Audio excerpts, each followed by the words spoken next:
Hampir 13.000 kematian terkait COVID-19 terjadi di Tiongkok sepanjang tanggal 13 hingga 19 Januari 2023. Ini terjadi setelah lonjakan kasus COVID-19 begitu tinggi dan fasilitas kesehatan kewalahan. Pada awal tahun 2023 ada 13 negara yang membatasi kunjungan turis Tiongkok termasuk negara tetangga Malaysia. Indonesia di sisi lain menargetkan kedatangan turis Tiongkok hingga 235.000 orang tahun ini. Pertanyaannya sekarang, apa antisipasi yang disiapkan pemerintah di tengah ancaman transmisi kasus COVID-19 dari luar negeri? Kita bahas bersama narasumber sore ini sudah bergabung melalui secara virtual. Adalah juru bicara Kementerian Kesehatan Dr. Muhammad Syahril. Dr. Syahril, selamat sore. Selamat sore Mbak Putri, salam sehat semuanya. Salam sehat dok, terima kasih atas waktu Anda sore hari ini. Dok, langsung saja kami di awal tadi juga sudah menyampaikan hari ini ada sekitar 200-an turis asal Tiongkok yang tiba di Bali. Kita tahu saat ini kondisi di Tiongkok sedang kasusnya tinggi, bahkan Presiden Tiongkok Xi Jinping juga merasakan khawatir akan ada penyebaran yang cukup luas di masa Imlek ini. Saat ini antisipasi kita Indonesia terhadap turis asal atau mereka yang baru datang dari Tiongkok seperti apa dok sebenarnya? Ya, terima kasih Mbak Putri. Jadi sejak dicabut PPKM 30 Desember 2022, kita sudah mengantisipasi dua yang besar, yaitu Nataru dan Imlek. Ya. Nah, kita mempunyai keyakinan dengan berbagai pertimbangan bahwa Indonesia sebetulnya sudah lewat lonjakan kasus yang saat ini terjadi di Cina, yaitu BF7 maupun BA5. Jadi kita sudah landai semua itu subvarian-subvarian itu. Sehingga kalau di Cina ada lonjakan kasus di akhir-akhir ini, tapi walaupun sekarang sudah mulai menurun, kita menyiapkan bahwa insya Allah Indonesia lebih disiplin, kemudian waspada di pintu masuk. Nah tentu saja kita memperlakukan dengan lebih ketat dan juga diberikan peringatan kepada seluruh turis itu agar juga memberikan kerjasama dengan baik apabila terjadi gejala-gejala yang mereka alami yang memang dikhawatirkan ada COVID varian baru itu.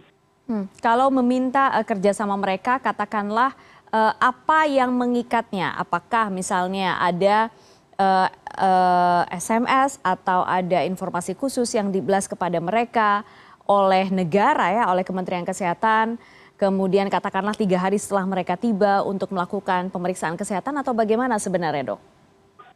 Ya, kita kan sudah ada kerjasama internasional ya. Kerjasama internasional itu mengingatkan kepada seluruh dunia atau negara-negara lain, khususnya negara-negara yang ini mempunyai kenaikan kasus. Yaitu mengingatkan bahwasanya mereka juga harus waspada akan COVID yang ada di masing-masing bila masuk ke Indonesia.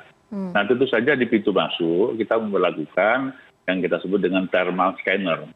Bagaimana suhu itu menjadi screening awal dan apabila ada turis yang bergejala, kita melakukan tes antigen, bila positif langsung kita lakukan PCR. Dan selanjutnya kalau memang positif kita lakukan isolasi turis tersebut. Dok, kalau misalnya tadi Anda mengatakan varian-varian itu yang saat ini berada di Cina itu sudah lewat di Indonesia, apakah bisa dikonfirmasi bahwa varian BF7 yang merupakan sebenarnya bentuk mutasi baru itu tidak akan atau tidak bisa atau bagaimana ya? Apakah betul Indonesia saat ini sudah terbentuk herd immunity sehingga beberapa varian mutasi itu akan sulit dan tidak akan berdampak buruk jika terjadi di Indonesia? Betul. Subvarian baru dari COVID ini kan kalaupun ada di negara itu dia akan memberikan suatu lonjakan kasus. Nah, tetapi apabila sudah ditemukan dengan sequencing yang dilakukan oleh suatu negara di Indonesia dan kita amati dalam beberapa waktu terjadi lonjakan berarti aman kita. Jadi subvarian baru itu tidak menyebar di Indonesia.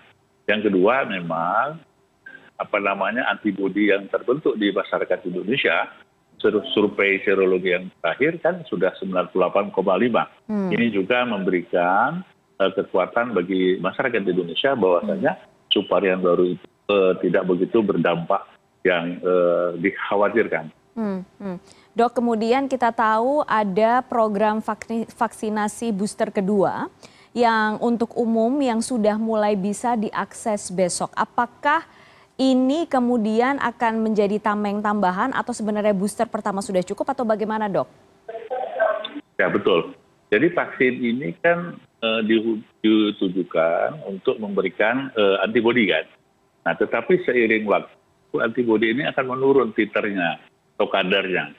Jadi apabila seseorang sudah vaksin booster pertama lebih dari 6 bulan, maka titernya akan turun. Nah, karena di kita ini masih pandemi, maka pemerintah mempunyai program memberikan dosis kedua untuk boosternya untuk memberikan tambahan antibodi tadi. Dokter, selain vaksinasi, saran vaksinasi booster kedua ini, adakah strategi lain yang diterapkan atau diupayakan atau akan disiapkan oleh Kementerian Kesehatan untuk bisa mengantisipasi persebaran COVID-19 yang tentu saja kita tahu ini terus bermutasi?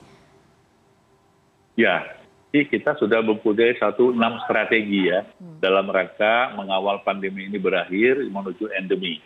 Salah satunya terus-menerus memberikan komunikasi risiko ini kepada seluruh masyarakat, termasuk melalui CNN pada sore hari ini. Jadi terus-menerus kita lakukan. Yang kedua, kita melakukan sequencing. Sequencing itu apabila ditemukan kasus yang dirawat di rumah sakit, kita lakukan pemeriksaan apakah ada subvarian baru atau tidak. Dan tentu saja di seluruh fasilitas pelayanan kita menyiapkan rumah sakit, termasuk Wisma Atlet, kita tetap siaga ya. Setelah terjadi suatu kasus yang meningkat. Tapi mudah-mudahan tidak. Ya, dan per hari ini atau data dari kemarin ada 119 kasus COVID-19, kasus baru ya, Dok, di Indonesia. Totalnya sekarang ada 5.128 kasus. Apakah kemudian sejauh mana pemerintah memantau ketat ini pergerakan pertambahan kasus di Indonesia hari ke hari? Betul. Jadi sejak kita dicabut PPKM kemarin, jadi ada 4 parameter yang kita evaluasi terus-menerus. Satu adalah angka kesakitan, artinya yang dirawat di rumah sakit. Yang kedua angka kematian. Yang ketiga adalah jumlah kasus yang positif. Kemudian terakhir adalah positivity rate. Jadi alhamdulillah setelah Nataru kemarin, setelah 2 minggu sampai minggu ketiga, 4 parameter ini sangat terkendali dan tidak ada tanda-tanda adanya suatu kekhawatiran naikkan dari 4 parameter ini, Mbak. Nah, mudah-mudahan Imlek ini juga nanti kita berharap dapat kita pertahankan. Baik. Dokter Muhammad Syahril, juru bicara Kementerian Kesehatan, terima kasih Dok sore hari ini sudah bergabung di CNN Indonesia Newsroom. Sehat selalu. Ya, terima kasih. Salam sehat Mbak Putri.